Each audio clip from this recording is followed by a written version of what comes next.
In today's video, I'm going to teach you how to check Gmail storage usage in this 2026 full guide.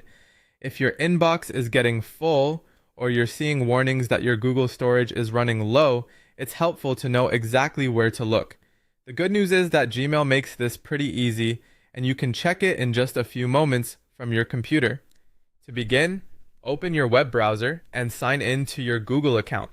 Make sure you're logged into the correct account, especially if you use more than one Google account for work, school, or personal email. This matters because storage is tied to each individual account, so you want to be checking the one connected to the Gmail inbox you actually used. Once you're signed in, open Gmail and go to your inbox. After the page fully loads, scroll all the way down to the bottom of the inbox. This is where Gmail displays a storage indicator.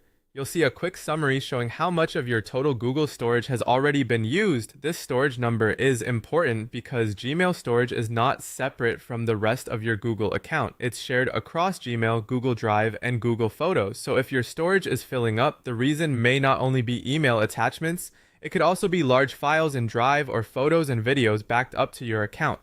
At the bottom of Gmail, take a look at the storage indicator to see your current usage.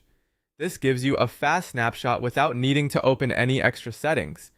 If you just want a simple answer to how much space you've used, this is usually enough.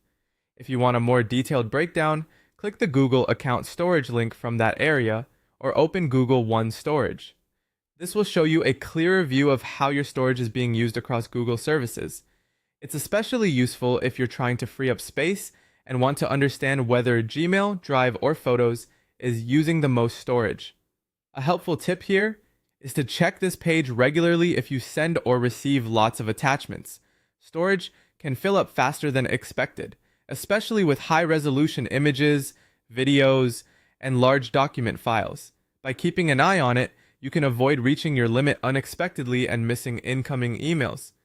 And that's how to check Gmail storage usage on a computer. As you can see, it only takes a minute to find your current storage level and, if needed, get a more detailed breakdown through your Google account storage page.